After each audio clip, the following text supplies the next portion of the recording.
Hi friends, இன்னைக்கு சூப்பரான kitchen tips தான் பார்க்க போகிறோம். எதை பற்றிய டிப்ஸ்னா, நம்ம முட்டை தொக்குலாம் பண்ணோம்னா டேஸ்ட்டை வந்து அதிகப்படுத்தி கொடுக்குறது இந்த முந்திரி பருப்புங்க. இந்த முந்திரி பருப்பு வந்து நீங்கள் போட்டு பண்ணீங்கன்னா சூப்பராக இருக்கும் டேஸ்ட்டு. மதுரை ஸ்டைலில் இன்னைக்கு முட்டை தொக்கு பண்ண போகிறேன். எப்படி பண்ணுறதுன்னு பார்க்கலாம். ஃபுல் வீடியோ வரும் பாருங்கள். அக்னி சமையலில் ரொம்ப டேஸ்ட்டாக இருக்குங்க. ட்ரை பண்ணி பாருங்கள். வீடியோ முழுது ஸ்கிப் பண்ணாமல் பாருங்கள். இப்போ நல்லா வதங்கிருச்சுங்க தக்காளிலாம். இப்போ கொஞ்சமாக ஒரு அரை டீஸ்பூன் மஞ்சள் தூள் போட்டுக்கலாம்.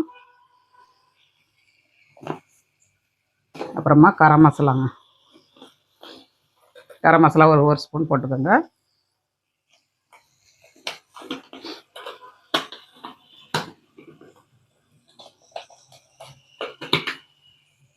கரம் மசாலா ஒரு ஸ்பூன் போட்டாச்சு. அப்புறமா கருவேப்பிலை தழைங்க கொஞ்சம் அரைக்கிறதுக்கு கொஞ்சம் போட்டுக்கோங்க. நம்ம தாளிக்கிறதுக்கும் கொஞ்சம் போட்டுக்கலாம்.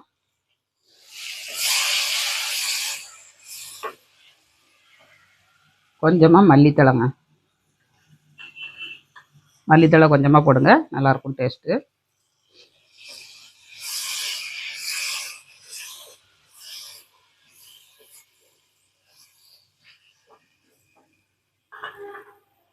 இதில் வந்து உடைக்காத முந்திரி பருப்புங்க. உடைக்காத முந்திரி பருப்பு ஒரு 12 முந்திரி பருப்பு எடுத்துக்கோங்க. நீங்கள் உடைச்ச பருப்புனா 20 பருப்பு 25 பருப்பு எடுத்துக்கோங்க. இதையும் போட்டு நம்ம தேங்காய் ஒரு கைப்பிடி அளவு தேங்காய்ங்க, துருவன தேங்காய். இதையும் போட்டு நல்லா வதக்கிடலாம். இதெல்லாம் வதக்கி அரைக்கும் போது இந்த தொக்கு வந்து நல்ல டேஸ்ட் கொடுக்குங்க. நம்ம இதில் வந்து ஜீரக பொடியும் பெப்பர் பொடியும் போடணும். அது வந்து லாஸ்ட்டில் போடணுங்க. லாஸ்ட்டில் போட்டால் தான் டேஸ்ட் நல்லாயிருக்கும். ஃபஸ்ட்டே போட்டிங்கன்னா கசப்பு தன்மை வந்துடும் பெப்பர் பொடி வந்து.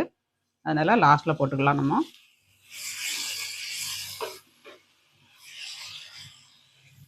அப்படியே முட்டை தொக்கு வந்து ஒரு பாத்திரத்தில் சேவ் பண்ணிடலாங்க.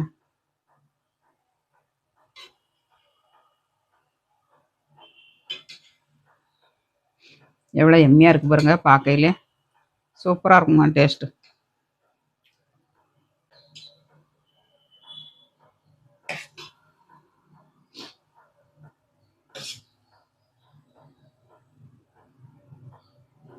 எம்மி முட்டை தொக்கு ரெடி. வாங்க மக்களே சாப்பிட்றதுக்கு. அருமையான சுவையில் முட்டை தொக்கு பண்ணியாச்சு. எம்மியாக இருக்குங்க முட்டை தொக்கு வந்து. சப்பாத்தியோட வச்சு சாப்பிட்டு பார்க்கலாம். வீடியோ பிடிச்சிருந்தா லைக் பண்ணுங்கள். நாளைக்கு இன்னொரு டிப்ஸோட பார்க்கலாம். பாய்.